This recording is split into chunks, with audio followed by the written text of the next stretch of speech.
Dumako tayo dito mga kababayan, no? Yung mga nag-rally doon sa Qatar, ito mismo galing po sa ABS-CBN ito. Hindi ko gawa-gawa lang ito.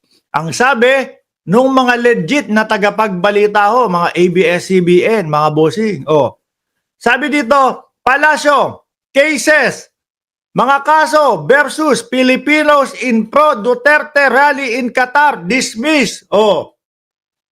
Galing po yan sa ABS-CBN. Yan po yung mga malalaking tagapagbalita Ano po?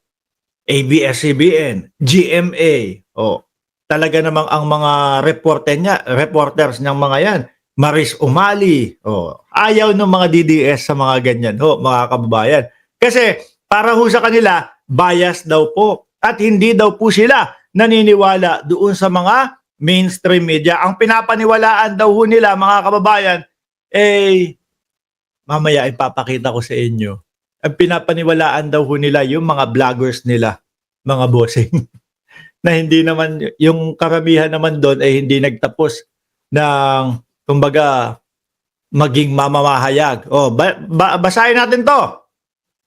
Palas, cases versus Filipinos in pro-Duterte rally in Qatar, dismiss. Yan dismiss na. At mga kababayan, uunahan ko na ho kayo. No?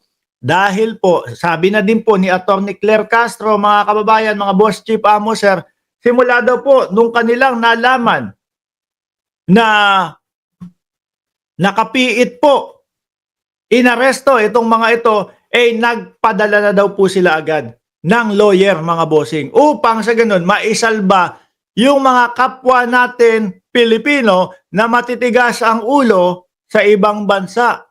Nagtigas pa ng ulo sa loob ng Qatar.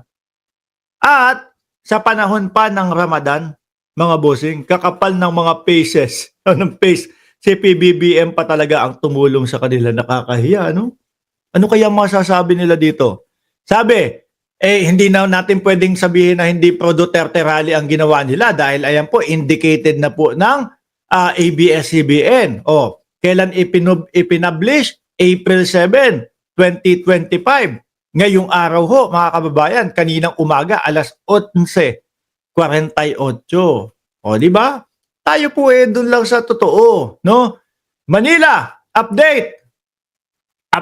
The cases against 17 Filipino who were arrested in Qatar for participating in recent illegal assembly have been dismissed, Malacanang said. Pero doon sa mga Duterte, parang wala akong narinig para sa kanila. Wala akong narinig din kay BP Sara, ano? Kaya hindi tayo napapatawag sa Congress, mga kababayan Bakit to? Dito tayo kumukuha nung mga balita sa araw-araw at tayo naman nagre-reaction lang. Hindi tayo nagpapasikat kagaya ng mga DDS na inuunahan yung balita. Mas una kami sa nagbabalita. Di ba? Mas una kami dito sa mga ABS-CBN. Mga nagmamagaling Tayo, doon lang tayo kukuha ng mga balita, yung mga na-post na-publish na mga kababayan, at tayo naman ay magre-reaction lang. May makakapal pa ang muka ng mga DDS, sasabihin, kami na po ang bagong mainstream media. Sira ba tuktok ninyo? Sa totoo lang mga kababayan, kaming mga vlogger, bigla lang naman po kami nagsulputan kasama po ang inyong lingkod. Di ba? Bigla lang kami nagsulputan. Okay pala yun, pwede palang magbigay ng reaksyon doon sa mga sige, vlog din ako, magbablog din ako. Ganon tayo No, pakatotoo lang tayo mga vloggers. No? Huwag nating agawan ng titulo yung mga totoong tao na nagbabalita talaga, na pinag-aralan, pinagpuspusan, pinagpawisan, ikinayod nung kanilang mga magulang sa larangan ng pagbabalita, bigla kayong sisingit. Kami na ang mainstream media ngayon. Wag ganun, kakapalan ng mukha yun. Tuloy natin to. Qatari Ambassador to the Philippines, Ahmed Saad Al-Humidi, informed President Ferdinand Marcos Jr. of the development during their meeting earlier in the day, Palace Press Officer Claire Castro said. Kanina, nakipagpulong si Pangulong Bongbong Marcos kay Qatari Ambassador. Biruin mo, presidente pa natin ha, yung inaayawan nila. Sinabi ng Qatari Ambassador na pinalaya na ang 17 na inaresto sa Qatar at dinismiss na rin ang mga kaso laban sa kanila. Ayon kay Ambassador Humidi, ito raw ay refleksyon ng maganda, matatag at pagkakaibigan ng dalawang bansa. O discredit nyo ulit si Pangulong Bongbong Marcos. Di ba?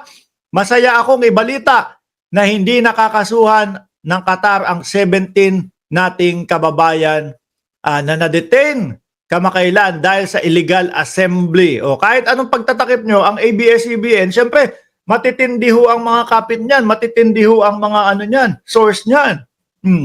Kaya nilang pangalanan at kaya nilang sabihin na yung nangyari doon ay pro-Duterte Assembly. Di ho ba, mga kababayan? Ang malupit ho nito, ewan ko lang kung ma-deport itong mga to. No? Nakuha natin ang magandang balita ito matapos ang naging usapan o pag-uusap kay Ambassador Ahmed Saad Nasser Abdullah at Al-Humidi, ang haba naman kasi ng pangalan, Ambassador ng Qatar sa Pilipinas. Ang ano lang ho dito, mga kababayan, baka mapauwi pa ho yung mga yan. Ano? Mabutit mabuti, ayan, nakalabas na sila. Mabutit mabuti at kung papauwiin na din sila. Di ho ba? Paano kung hindi, siguro naman papauwiin na. Dapat, tuloy na lang yung trabaho nila. Pero wag na kayo makulit dyan sa Qatar. Anak na tira pa. Sa susunod na magkaroon kayo ng pagtitipon o ng mga rally, pumunta kayo sa police station. No? Meron po kaming pinaplano na ganitong assembly ho. No? Ayaw po namin sa presidente namin.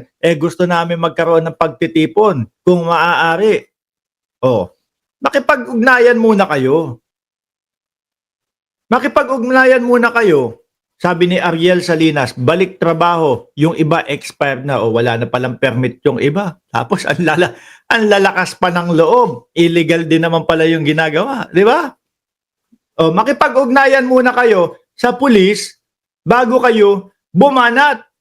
Baka sabihin nyo, naku, si Bongbong Marcos, pati yung Qatar inutusan para pigilin ang aming nararamdaman, para pigilin ang aming mga sentimiento sa bayang Pilipinas. Naku, mapapakamot na lang kami ng ulo dyan sa inyong mga DDS kayo. Aral yan sa mga OFW, hindi sila pwedeng masunod sa ibang bansa. Correct! Ano? Kaya nga ho, bago tayo lumabas ng Pilipinas, lalo na po mga OFW, meron pong PIDOS. Di ba? Doon po itinuturo lahat, mga kababayan. Hindi ka pwedeng maging makulit dito sa bansang ganito. Hindi to pwede. Bawal to, ganito, ganyan. Di ba? Sabi ni Percival Nietes, weak ba si BBM? Hindi. Ang DDS, lakas lang sa kasamaan, dapat ang inyong kulong. Yan, wala na. Natunaw na ho yung pagsigaw-sigaw nila ng ng may weak tayong president. Sabi ni Ami Palaruan, hindi daw papauwiin, Sir Mark. Back to normal life sila. Mabuti pa. Di ba? Kung napauwi pa kayo dahil sa ginawa nyong ganyan, nako. Yun yung tigil padala, malamang. 100% tigil padala yun.